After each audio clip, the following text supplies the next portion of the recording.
ونصلي على رسوله الكريم أما بعد أعوذ بالله من الشيطان الرجيم بسم الله الرحمن الرحيم رب اشرح لي صدري ويسر لي أمري واحلل عقدة من لساني يفقهوا قولي رب زدني علما اللهم فقهنا في الدين اللهم إني أسألك علما نافعا ورزقا طيبا وعملا متقبلا اللهم انفعنا بما علمتنا وعلمنا ما ينفعنا وزدنا علما آمين يا رب العالمين.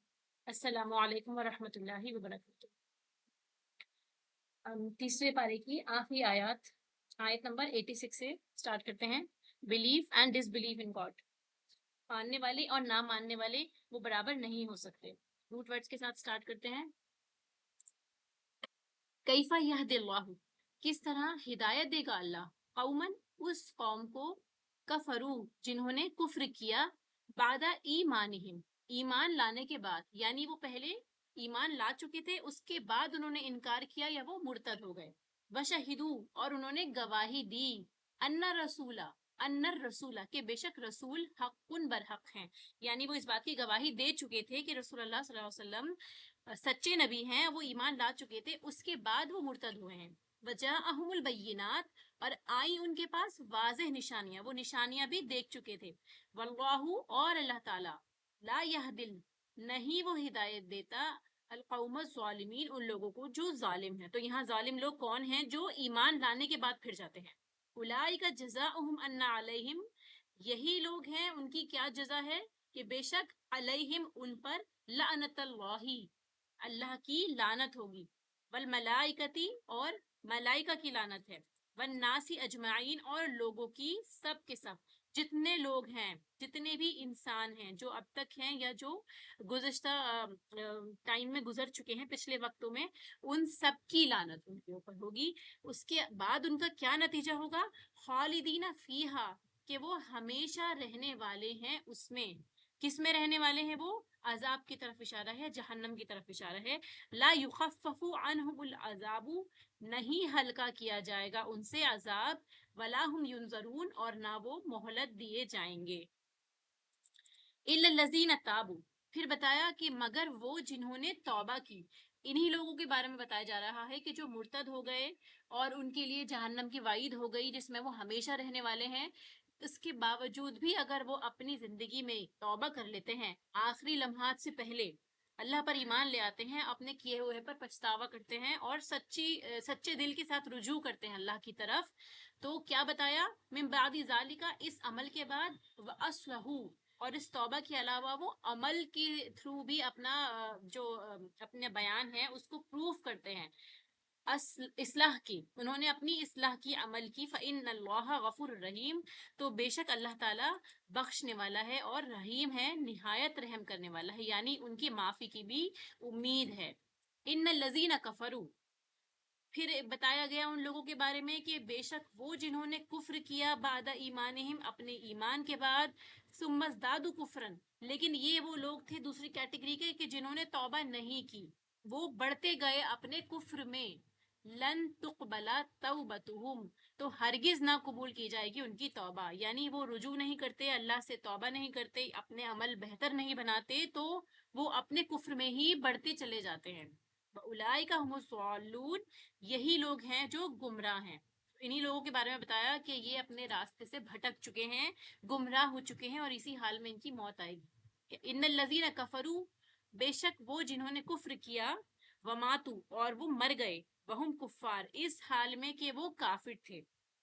اب انہی لوگوں کے بارے میں دیکھیے کہ وہ کفر میں بڑھتے چلے گئے اور یہ مقام آ گیا کہ وہ موت کے قریب پہنچ جاتے ہیں اسی حالت کفر میں. فَلَن يُقْبَلَ مِنْ أَحَدِهِمْ ہرگز نہ قبول کیا جائے گا ان میں سے کسی ایک سے.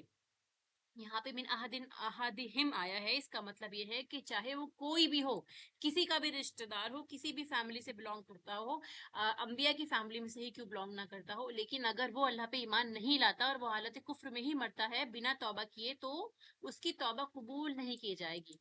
اور کیا نہیں قبول کیا جائے گا؟ ملء الارضی زمین بھر ذہباً سونا، وَلَوِ افْتَدَىٰ بِهِ اگرچہ وہ فدیہ دے دے اس کا، یعنی آخرت میں اگر وہ فدیہ دے کر عذاب سے بچنا بھی چاہے گا، جس کے لیے وہ زمین بھر سونا بھی اللہ تعالیٰ کو فدیہ میں دے، تب بھی اس کی توبہ قبول نہیں کی جائے گی. یہ اس دنیا سے جانے کے بعد کا معاملہ ہے.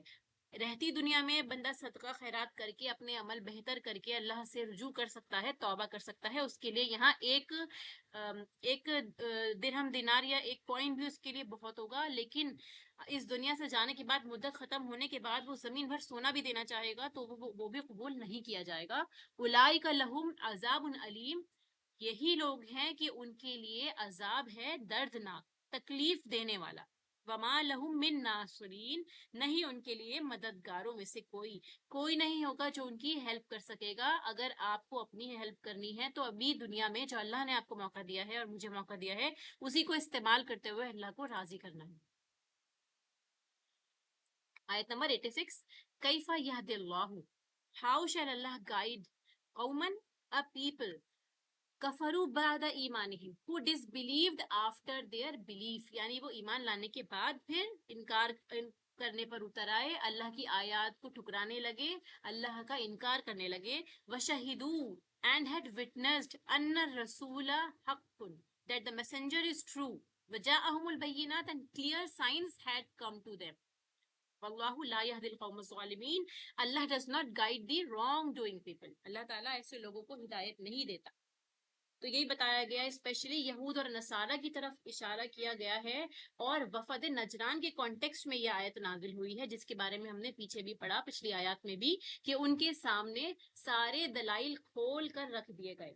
عیسیٰ علیہ السلام کی ولادت کا واقعہ ان کو بتایا گیا اور ان کا مقام بھی بتایا گیا. نبی پاک صلی اللہ علیہ وسلم سے جو انہوں نے سوال کیے تھے وہ سب ان کے سامنے تھے، لیکن اسلام کی دعوت انہوں نے قبول نہیں کی. اس کے باوجود بھی پھر نبی پاک صلی اللہ علیہ وسلم کی طرف سے دعوت مباہلہ جو آئی، اس کو بھی انہوں نے رد کر دیا، انکار کر دیا.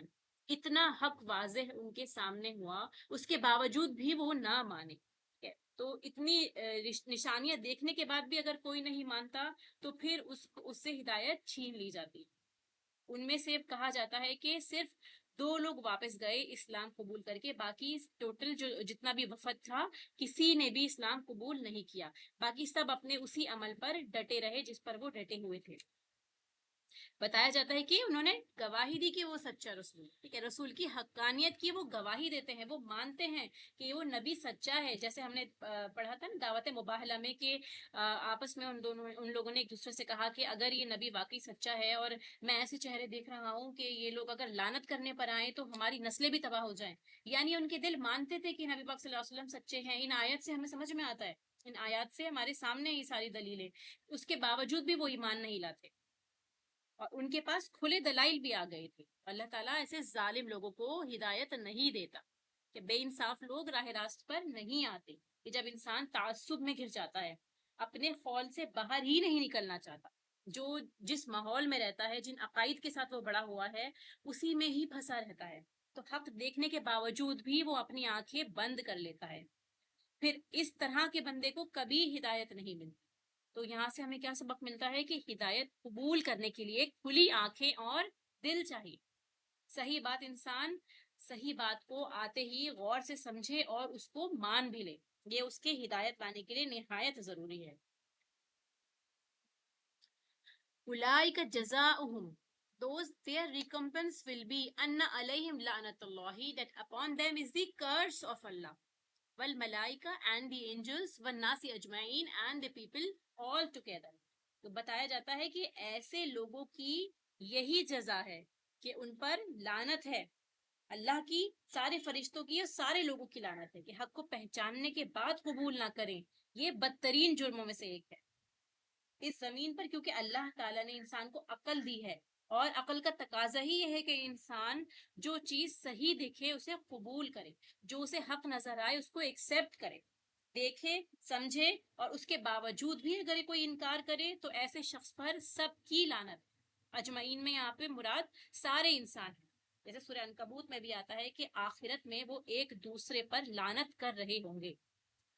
تو یہ وہاں سے بھی ہم کو اس کی دلیل ملتی ہے ایک دوسرے پہ لعنت کی. اور یہ سوال یہ اٹھتا ہے کہ ایک دوسرے کو بلیم کیوں کریں گے، ایک دوسرے پر لعنت کیوں کریں گے؟ تو اس کا جواب یہ ہے کہ عموماً انسان حق قبول کرنے کے وقت ایک طرف حق کو دیکھ رہا ہوتا ہے تو دوسری طرف وہ لوگوں کو دیکھتا ہے کہ میرے آس پاس کے لوگ کیا کہتے ہیں، کہیں ایسا تو نہیں ہے کہ وہ مجھے الگ کر دیں گے اپنے سے. کبھی ایسا تو نہیں ہوگا کہ وہ میرے ماننے سے مجھے گھر سے نکال دیں گے، اس راستے پہ مجھے تکلیفیں آئیں گی، ٹھیک ہے؟ ہم اکیلے اس راستے پر چلیں گے یا سب ہمارے ساتھ چلیں گے؟ کیوں؟ کیونکہ لوگ یہ چاہتے ہیں کہ ہم میجورٹی کے ساتھ رہیں، ٹھیک ہے؟ پھر کیا ان کا دل کیا کہتا ہے کہ چلو چھوڑو اسے، میجورٹی جو کر رہی ہے اسی کے ساتھ رہو، ورنہ لوگ ہم کو الگ سمجھ کے ہمیں دنیا سے ہی کاٹ دیں گے، آپس میں ہمارے تعلقات ختم ہو جائیں گے۔ اسی لیے بعض دفعہ انسان دوسروں کو دیکھ کر اور انسانوں کے خوف سے ہی حق کو قبول نہیں کرتا۔ اسی لیے قیامت کے روز سب ایک دوسرے کو بلیم کرتے ہوں گے کہ جن کی وجہ سے آج وہ حق پر ڈٹنے سے، حق بات کہنے سے پیچھے ہٹتے ہیں۔ سب کی لعنت، اللہ کی رحمت سے دوری، یہ اتنی سخت وعید اسی لیے ہے کیونکہ انسان جاننے کے بعد بھی منہ موڑ رہا ہے کہ وہ کرنا چاہتا ہے لیکن وہ اپنی عادتوں کو یا اپنے ماحول کو تبدیل نہیں کر پا رہا ہو، کیونکہ انسان جو ہے وہ مجبوری طور پر پابندیوں سے بھاگتا ہی ہے۔ اب جیسے ہی آپ دیکھیں گے نا کہ آپ نے بھی تفسیر پڑھی، آپ نے اللہ کی کوئی آیت سمجھی، اب اس کے بعد تقاضا اس آیت کا یہ ہے کہ اب آپ اس پہ عمل کریں، ٹھیک ہے؟ تو یہ عمل جو ہے، اللہ کے احکامات کچھ لمیٹیشنز کے ساتھ آتے ہیں، آپ کے اوپر کچھ پابندیاں ضرور لگیں گی، تو نیچرلی انسان لمیٹیشن سے، پابندیوں سے بھاگتا ہے، وہ آزاد رہنا چاہتا ہے، لیکن یہی چیز کیا ہے، اس کو فسق کی طرف لے جاتی ہے، حدیں توڑنے پہ مجبور کر دیتی ہے۔ تو ہم مسلمان بھی کہلانا چاہتے ہیں، ہم یہ بھی چاہتے ہیں کہ ہم اللہ کے بندے رہیں، اور ہم اپنی مرضی کی زندگی بھی جینا چاہتے ہیں، اپنے حساب سے اٹھنا بیٹھنا، ہمارا رہن سہن، ہماری لائف سٹائل، اس میں کوئی چینج نہ آئے، لیکن ہم جنت میں بھی چلے جائیں، ٹھیک ہے؟ تو اطاعت کا کیا مطلب ہے؟ مکمل اللہ کے آگے جھکنا، چاہے ہمارا جی چاہ رہا ہو یا نہیں۔ جیسے ہم نے پچھلی آیات میں پڑھا نا کہ پوری کائنات اللہ کی تسبیح میں لگی ہوئی ہے، تَوَّن و کرہن، کہ وہ چاہے یا نہ چاہے لیکن وہ اللہ کی عبادت میں لگے ہوئے ہیں۔ اللہ تعالیٰ نے ہمیں تھوڑا بہت اختیار دیا ہے، اگر ہم اس اختیار کو صحیح طور پر استعمال کریں تو اس زندگی میں اللہ کی مرضی کے مطابق جی کر آخرت کی زندگی کو اپنے مطابق بنا سکتے ہیں انشاءاللہ۔ تو ہمیں آخرت کا خوف کرنا چاہیے، اور ہمیں یہ سوچنا چاہیے کہ یہ عمل جو ہم کر رہے ہیں کیا اللہ تعالیٰ کا اس سے قرب حاصل ہوگا یا اللہ تعالیٰ اس سے ناراض ہوں گے۔ اسی لیے اپنی لائف سٹائل پر نظر ڈالیں۔ کرنے کا کام کیا ہے؟ عمل میں کیا لانا ہے کہ ہمیں یہ دیکھنا ہے کہ ہماری لائف سٹائل میں یا ہماری زندگی میں کوئی ایسا عمل تو نہیں، یا ہم کچھ ایسا تو نہیں کر رہے جس سے اللہ تعالیٰ ہم سے ناراض ہو۔ یہی دین کا راستہ ہے کہ ہمیں ہر عمل میں، اپنی زندگی کے ہر فیصلے میں اللہ تعالیٰ کو سب سے اوپر رکھنا ہے۔ خالدین فیہا، پھر بتایا کہ وہ اس میں ہمیشہ رہیں گے۔ لا یخفف عنہم العذاب، the punishment will not be lightened for them ولا هم ينظرون nor will they be reprieved، یعنی بتایا کہ ان کو مہلت نہیں دی جائے گی، نہ ان سے عذاب ہلکا کیا جائے گا۔ مہلت جو ہوتی ہے، انسان اس کو جب آپ کو کوئی پنشمنٹ مل رہی ہوتی ہے، یا آپ دیکھیں گے نا کہ کوئی ایسا ٹائم آتا ہے جس میں آپ کو صدمہ ہوتا ہے، یا آپ تکلیف میں ہوتے ہیں، بخار میں آپ ٹوٹ رہے ہوتے ہیں، آپ چاہتے ہیں کہ تھوڑا سا ریلیکس آپ کو مل جائے، تھوڑا سکون مل جائے، سانس لینے کا آپ کو موقع مل جائے، تو یہاں یہ بتایا کہ کنٹینیوس عذاب ہو رہا ہوگا، برابر مسلسل عذاب چلتا جائے گا۔ کہ تو زیادہ درد جب ہوتا ہے انسان کو، جب پین ایک دم ایکسٹریمٹی پہ پہنچ جاتا ہے، تو آپ دیکھیں گے نا زیادہ تر لوگ بے ہوش ہو جاتے ہیں، گر جاتے ہیں اس تکلیف کی شدت سے۔ جب چوٹ لگتی ہے تو اس وقت کچھ ہارمونز باڈی میں ایسے سیکریٹ ہوتے ہیں کہ وہ اس جگہ کو گھیر لیتے ہیں اور اس وہاں کو سن کر دیتے ہیں تاکہ باقی ایریا میں انفیکشن نہ پھیلے، ٹھیک ہے؟ تو پھر کیا ہوتا ہے کہ وہ چوٹ ٹھنڈی ہونے لگتی ہے، تو اس کے بعد پتہ چلتا ہے۔ اسی طرح دنیا میں بھی جب تکلیف حد سے بڑھ جاتی ہے تو انسان کا دماغ کام کرنا بند کر جاتا ہے، وہ بے ہوش ہو جاتا ہے، یا اس کا ہارٹ فیل ہو جاتا ہے ایٹ ٹائمس۔ تو دنیاوی ہر تکلیف کا کوئی نہ کوئی اینڈ ہے، لیکن یہاں بتایا جا رہا ہے کہ وہ تکلیف جو ان کو عذاب کی فارم میں آخرت میں ملنے والی ہے، اس کا کوئی اینڈ نہیں، وہ کبھی نہ ختم ہونے والی تکلیف ہوگی۔ خالدین فیہا، ہمیشہ ہمیشہ اس میں رہیں گے، اور اس میں مہلت بھی نہیں دیے جائیں گے، لمحہ بھر کی بھی ان کو مہلت نہیں ملے گی۔ وہ جنتیوں سے پانی مانگیں گے تو ان کو پانی بھی نہیں دیا جائے گا۔ اللہ تعالیٰ ہمیں اس آگ کے عذاب سے بچائے پروردگار۔ الا الذین تابوا، ایکسیپٹ فار دوز، پھر ایک وے آؤٹ بتایا۔ اللہ سبحانہ وتعالیٰ کی ذات ہے، اللہ تعالیٰ کی رحمت ہے کہ اللہ تعالیٰ نے بتایا کہ آپ اس سے کس طرح بچ سکتے ہیں اگر کوئی اس طرح کا گناہ ہوا کہ آپ مرتد ہو گئے ہیں، یا کوئی احکام ایسا تھا اللہ تعالیٰ کا جو آپ نے نہیں مانا جانتے بوجھتے بھی، تو آپ اور میں توبہ کر لیں، من بعد ذالک، کہ آفٹر دیٹ وَأَصْلَحُوا اینڈ کریکٹ themselves، اپنے آپ کو کریکٹ بھی کریں۔ فَإِنَّ اللَّهَ غَفُورٌ رَحِيمٌ، for indeed Allah is forgiving and merciful، اگر ہم توبہ کرتے ہیں، وہ لوگ جو توبہ کر لیں اس کے بعد اور اصلاح بھی کر لیں، یعنی توبہ کا تقاضا یہ ہے کہ انسان زبانی الفاظ کے ساتھ اپنے دل میں بھی اس کو محسوس کرے اور اپنے اعضاء سے بھی اپنی اصلاح کرے، اس کو بھی ظاہر کرے کہ ہاں وہ واقعی میں تائب ہے، اللہ کی طرف اس نے رجوع کیا ہے، تو اللہ تعالیٰ اس کے اوپر مہربان ہوگا۔ اللہ تعالیٰ فرماتا ہے کہ وہ بھی غفور الرحیم ہے، کہ وہ بہت بخشنے والا مہربان ہے۔ روایات میں آتا ہے، ابن عباس سے روایت ہے کہ انصار کا ایک شخص حارث بن سعید نامی وہ اسلام لے کر آیا، پھر اس کے بعد وہ مرتد بھی ہو گیا اور مشرکین سے جا ملا، پھر کچھ وقفے بعد وہ نادم ہوا تو اس نے کہلا بھیجا اپنی قوم سے کہ تم نبی پاک صلی اللہ علیہ وسلم سے پوچھو کہ کیا میری توبہ قبول ہو سکتی ہے۔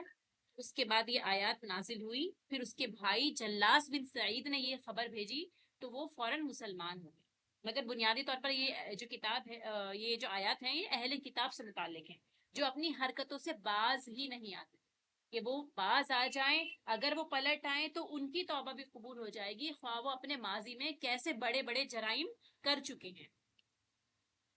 پھر فرمایا ان الذین کفروا بعد ایمانہم indeed those who reject the message after their belief ثم ازدادوا کفرا and then increase in disbelief لن تقبل توبتهم never will their claimed repentance be accepted، یعنی یہاں پہ جو ان کی ریپینٹنس بتائی، جو ان کا توبہ کرنا تھا وہ بھی کلیمڈ تھا، یعنی وہ سچی توبہ نہیں تھی، وہ صرف زبانی الفاظ تھے ان کے۔ وَأُولَٰئِكَ هُمُ الضَّالُّونَ and they are the ones astray۔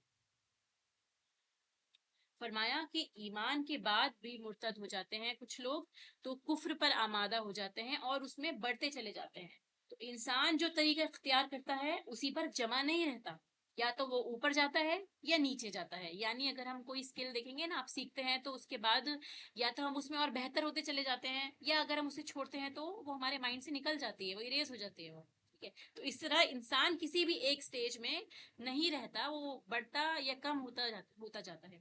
ایسے ہی ایمان بھی انسان کا کم اور زیادہ ہوتا چلا جاتا ہے، ایمان بھی اوپر نیچے ہوتا ہے اور کفر بھی اوپر نیچے ہوتا ہے، یا تو انسان اس سے مکمل طور سے نکل آئے یا پھر وہ اس میں ترقی کرتا چلا جاتا ہے۔ تو یہی فرمایا کہ ہرگز قبول نہ کی جائے گی ایسے لوگوں کی توبہ جو کفر قبول کر کے ہی بیٹھ جاتے ہیں، اس کے بعد وہ توبہ بھی نہیں کرتے، اللہ کی طرف رجوع بھی نہیں کرتے، تو ان کی توبہ قبول نہیں ہوگی۔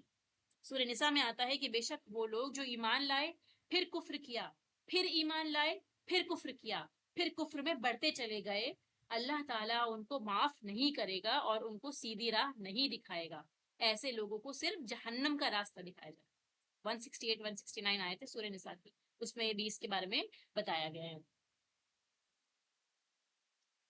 ان الذین کفروا وماتوا وهم کفار، پھر یہ بھی بتایا کہ those who disbelieve and die while they are disbelievers فلن يقبل من احدهم ملء الارض never would the capacity of the earth in gold be accepted from one of them، کہ ان سے ایکسپٹ نہیں کیا جائے گا، ولا افتدا if he would seek to ransom himself with it، اولئک لهم عذاب علیم for those there will be a painful punishment وما لهم من ناصرین and they will have no helpers، کوئی بھی ان کا مددگار نہیں ہوگا۔ وہ لوگ جو کفر کی حالت میں مر گئے ہرگز نہ قبول کیا جائے گا ان میں سے کسی ایک سے بھی زمین بھر سونا، تو سونا جو ہے وہ ایک طرح سے سمبولزم کے طور پہ یوز ہوا ہے، یعنی ایک سمبل کے طور پہ یوز ہوا ہے۔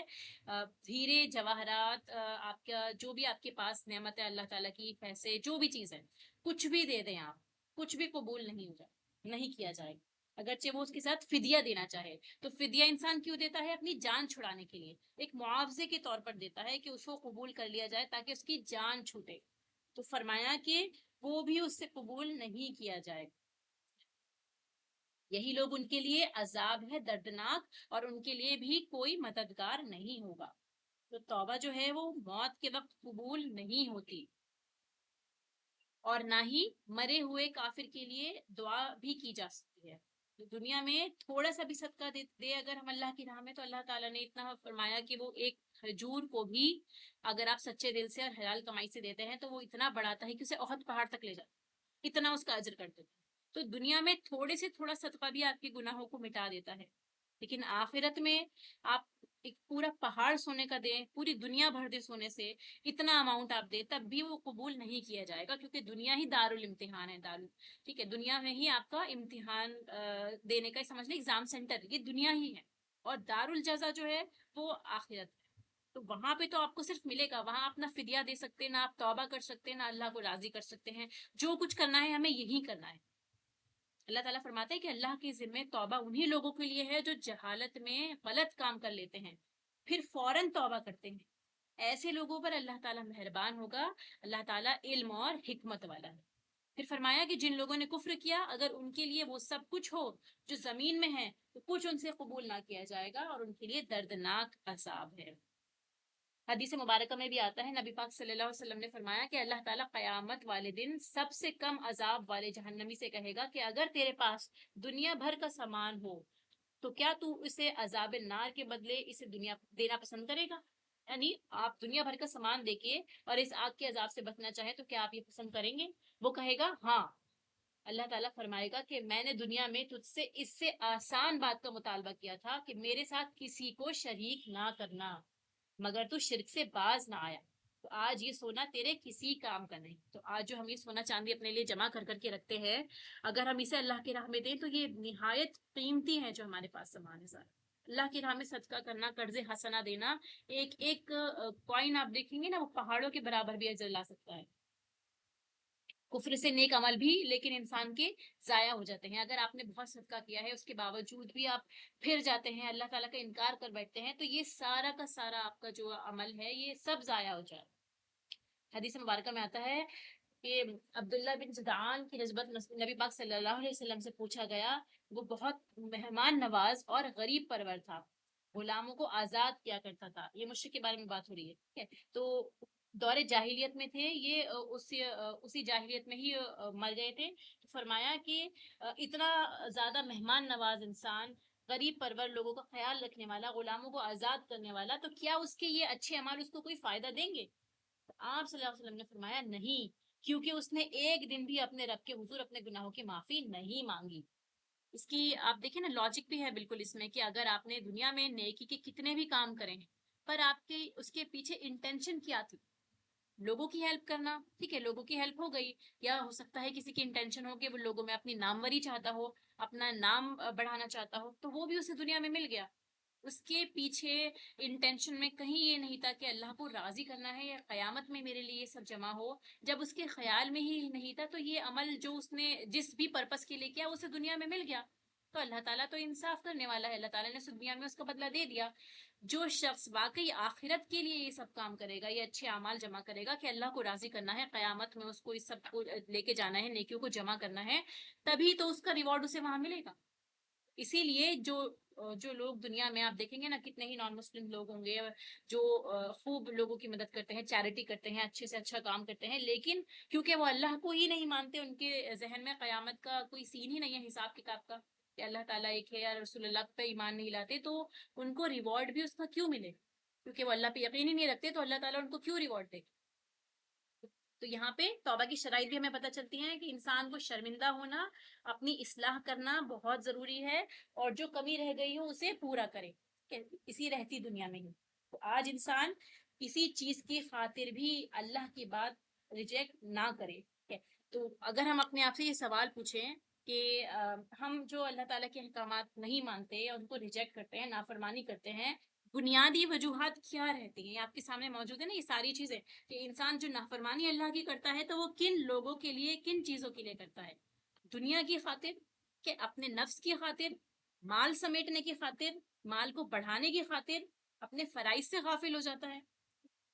کل قیامت کے دن انسان کہے گا کہ میں نے ساری زندگی جو کمایا یا رب وہ لے لے، یہ میرا گھر ہے، سونے کے پہاڑ ہے میرے پاس، کتنی چیزیں جو ہم جمع کرتے ہیں وہ سب کچھ لے لے، میرے گناہ معاف فرما دے۔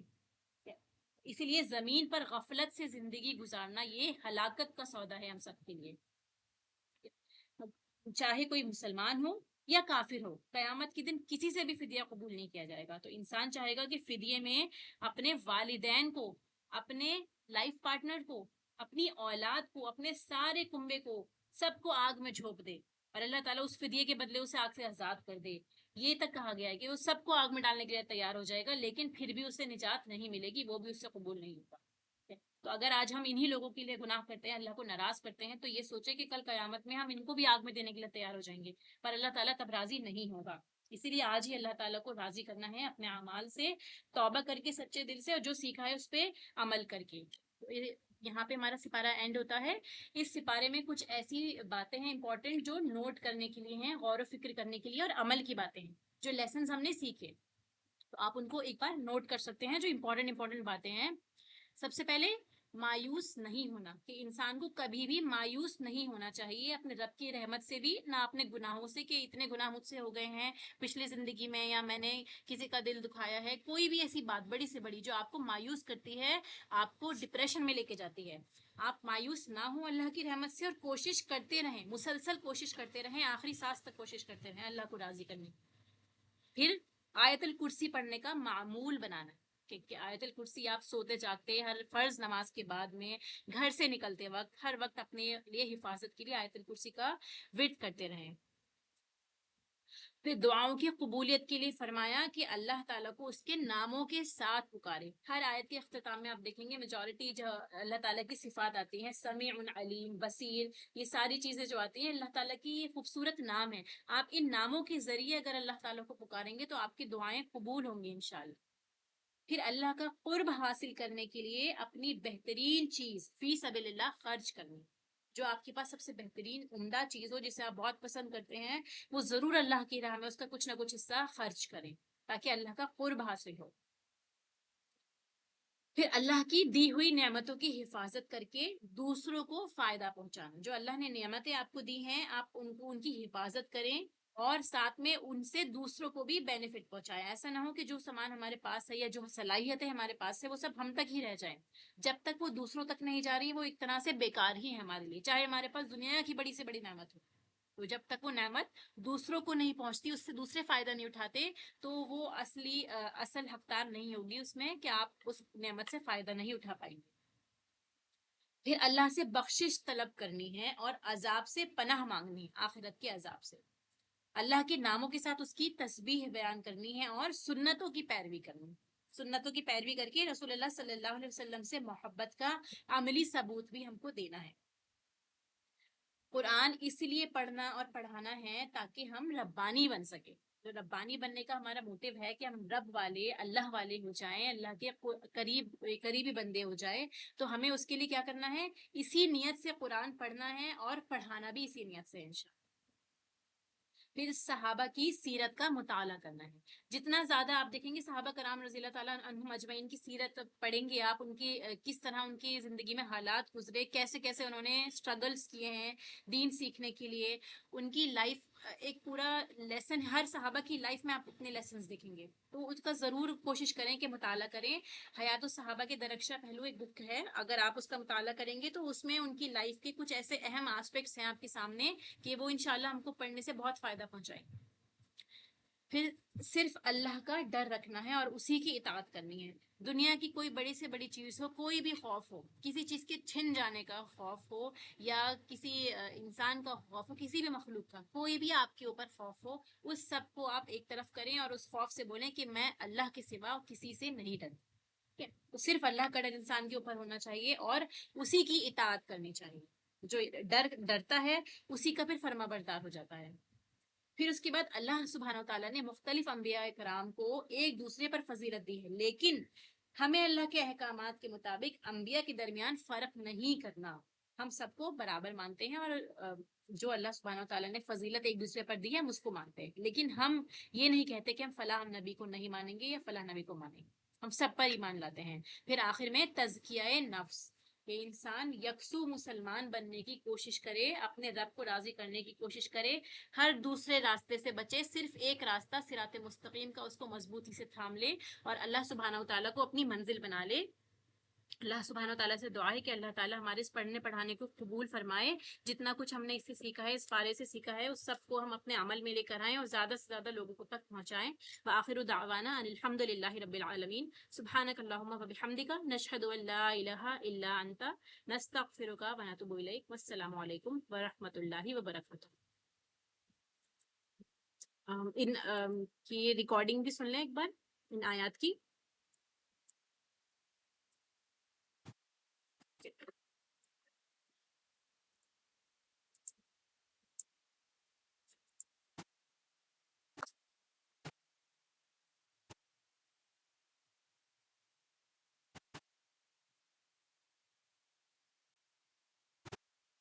أن الرسول حق وجاءهم البينات والله لا يهدي القوم الظالمين أولئك الله قول لن يقبل منه وهو في الآخرة من الخاسرين كيف يهدي الله قوما كفروا بعد إيمانهم وشهدوا أن الرسول حق وجاءهم البينات والله لا يهدي القوم الظالمين أولئك جزاؤهم أن عليهم لعنة الله والملائكة والناس أجمعين خالدين فيها لا يخفف عنهم العذاب ولا هم ينظرون إلا الذين تابوا من بعد ذلك وأصلحوا فإن الله غفور رحيم إن الذين كفروا بعد إيمانهم ثم ازدادوا كفرا لن تقبل توبتهم وأولئك هم الضالون إن الذين كفروا وماتوا وهم كفار فلن يقبل من